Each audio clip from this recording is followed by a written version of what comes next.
गोविंद लाल odd का सभी मित्रों को प्यार भरा नमस्कार। बहुत ही सौभाग्य की बात है कि चित्तौड़गढ़ में साहित्य उत्सव 3 दिनों का होने जा रहा है। उसमें मुझे भी आने का मौका मिला है। आदरणीय शकुंतला जी स्वरूप्रिया, जो कि कवयित्री हैं, अच्छे लेखक हैं, पत्रकार हैं, उनका आग्रह था कि मैं भी इसका हिस्सा बनूं और जो यहाँ पर साहित्य उत्सव में साहित्यकारों की आवाज़ हम कैसे पहुँचा पाएँ देश और दुनिया में, उसके लिए सोशल मीडिया के माध्यम से तो मुझे भी यहाँ पर आने का अवसर मिला। मैं धन्यवाद देता हूँ सभी आयोजक मंडल का। और आज कल मैं रुका था जेके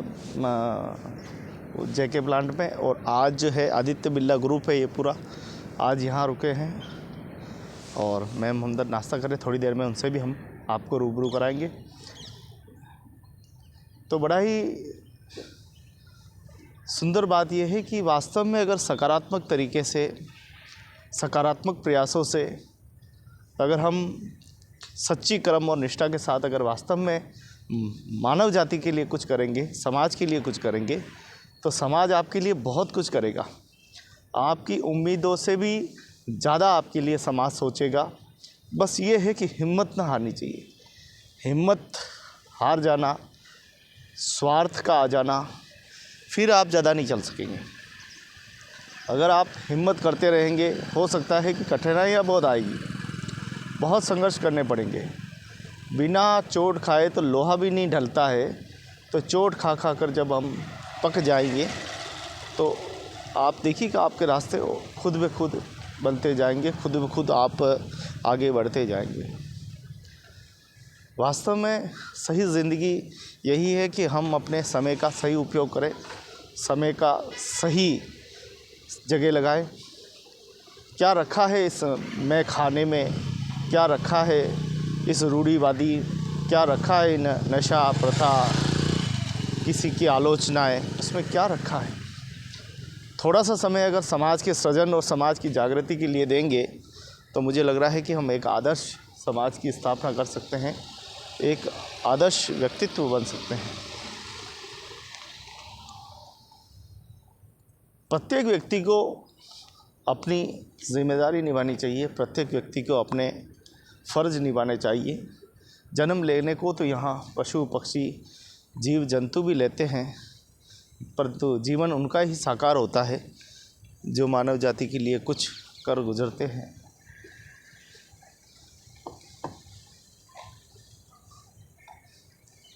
वास्तव में सही है कि बने सहारा बेसहाराओं के लिए जो जीना क्या जीना, अपने लिए जिए हम औरों के लिए।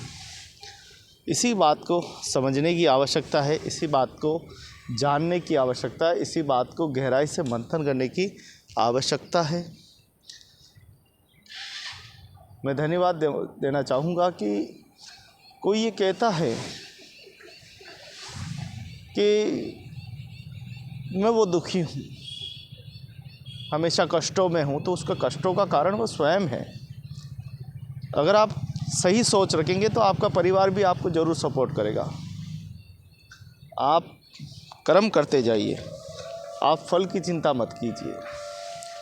मुझे नहीं पता था कि मेरे जीवन में क्या कुछ होगा।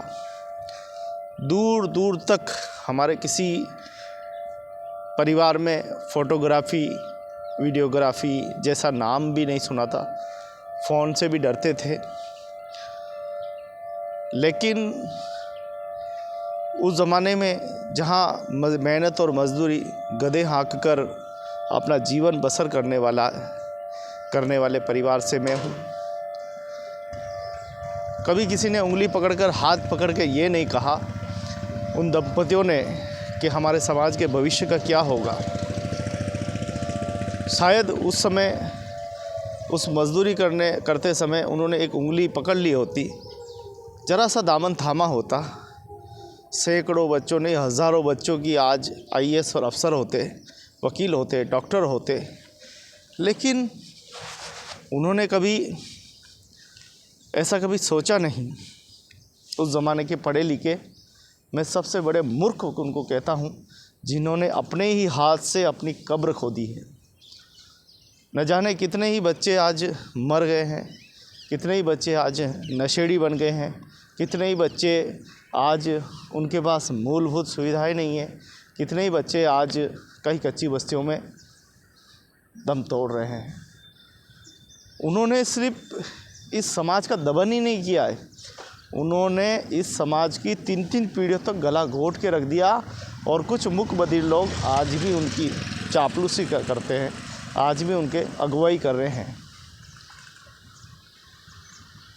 वो कायर होते हैं, वो खुदगर्ज होते हैं जो लोग अपने ही समाज के दम पर नेतागिरी करते हैं। वो बड़े स्वार्थी होते हैं जो अपने ही लोगों को आगे दिखाकर अपना स्वार्थ पूरा करते हैं। शायद उस समय 80 के दशक में अगर वास्तव में समाज ने डोर संभाली होती तो आज शायद ये गोविंद जैसे कई युवा आपको किसी न किसी अच्छे महकमे में आपको मिलते, अच्छे जगह मिलते, डॉक्टर इंजीनियर मिलते, लेकिन उन्होंने दामन नहीं पकड़ा। उन्होंने उस समय भी गधे के साथ में छड़ी पकड़ाई कि इनको चलाओ। उस समय मजदूरी पकड़ाई और वो मजदूरी भी वो समय पर नहीं देते थे। हमारे ही अपने लोग दुश्मन थे, हमारे ही अपने लोग एक दूसरे से प्रताड़ित थे। लेकिन ये धीरे धीरे ये क्रम जब चला, ये एक तरह की परंपराएं बन गई। सामाजिक सोशल ये क्या है?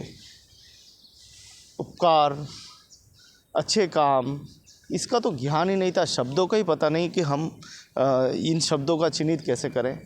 इस शब्द कभी सुने ही नहीं थे।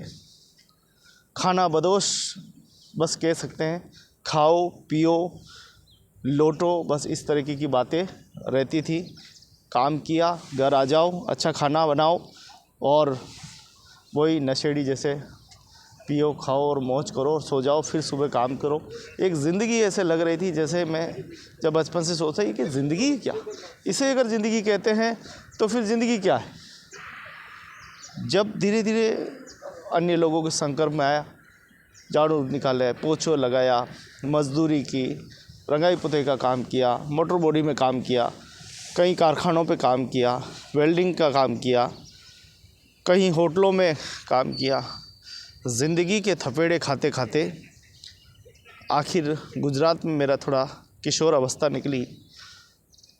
आप यकीन नहीं करेंगे कि नशेड़ियों के बीच में रहकर भी मुझे कभी मेरे दामन को नशा नहीं छू पाया।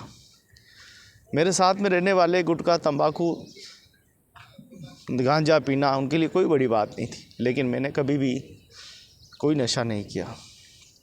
मुझे नशा था, मुझे एक ही नशा था कि मैं अब बदलाव करना चाहता हूँ, मैं कैसे अपने समाज को बदल सकता हूँ। बस यही मेरे मन में हमेशा रहता था। ये बदलाव की भावना मेरे से हमेशा दिल में कि मैं ऐसा नहीं हूँ, मैं अलग हूँ, मैं ऐसा नहीं हूँ, मैं अलग हूँ। कभी सोचता था अरे मैं भी तो इन जैसा ही हूँ, फिर मैं अपने आप को संभालता, नहीं मैं इन जैसा नहीं हूँ, मैं अलग हूँ। मुझे कुछ करना है, मेरी अपनी कुछ जिम्मेदारियाँ है, मैं कैसे अपने समाज को बदलूं। हमेशा सोचता था मैं बड़ा बनूंगा। तो बड़ा बनने का मतलब ये नहीं था कि बड़ा बनते कैसे गए, क्या पैसे वाला बड़ा होता है। फिर बाद में समझ में आई पैसे वाला बड़ा नहीं होता है।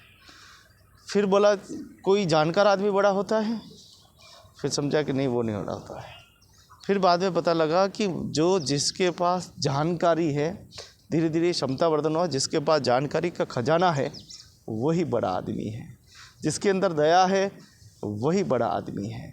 जो दूसरों के लिए जीता है वही बड़ा आदमी है।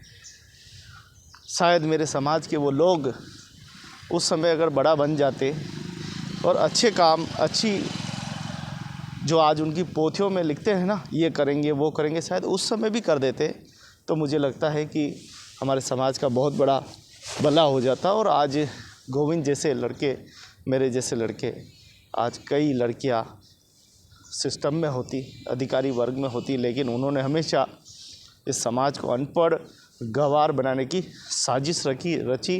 इसीलिए आज ये दिन हमें देखने पड़ रहे हैं। मैं नहीं पढ़ा, कोई बात नहीं, मेरी पत्नी भी सिर्फ सिग्नेचर करना जानती है, लेकिन मेरी पत्नी को धन्यवाद दूंगा कि उसने संकल्प किया कि मैं नहीं पढ़ पाई लेकिन मेरे बच्चे पढ़ेंगे। उन्होंने, आप देखिए उनकी उदारता देखिए कि अनपढ़ होते हुए भी उसके मन में कभी ये नहीं आया कि रूढ़िवादी परंपराओं में कभी नहीं गिरी। हम लोगों को तीनों को पढ़ाया, बच्चों को भी पढ़ाया और साथ साथ में मेरी शिक्षा भी जारी रखी, तुम भी पढ़ो। कितनी दया है। यही तो दया का मूल मंत्र होता है कि अर्धांगिनी जब दया करती है तो कुटिया को महल बना देती है, और जब वो तोड़ने पे आती है तो महल को भी कुटिया बना देती है। तो समझने की आवश्यकता है, जहाँ प्रेम है वहाँ स्वर्ग है, जहाँ नम्रता है वहाँ इंसानियत है, जहाँ एकता है वहाँ समाज का विकास है। आइए सब मिलकर इस समाज के लिए, इस मानव जाति के लिए कुछ करें और कुछ ऐसा कर जाए कि शायद मरने के बाद जीवित हो जाएं, अमर हो जाएं और लोग ये कहे कि वाह क्या दीवाने लोग थे, क्या खूबसूरत बात कह गए, क्या खूबसूरत अंदाज में थे, कहते थे। तो चलिए, अल मस्त फ़कीरा हूँ, अपनी ही धुन में मस्त रहता हूँ और कभी न किसी को तकलीफ़ दी है न किसी को देंगे। लेकिन जो लोग इस समाज का रोड़ा बने हुए हैं, जो लोग इस समाज की बाधा बने हुए हैं, उन्हें हमेशा इस चश्मे के आईना हम हमेशा दिखाते रहेंगे। बहुत बहुत धन्यवाद। जय हिंद, जय भारत।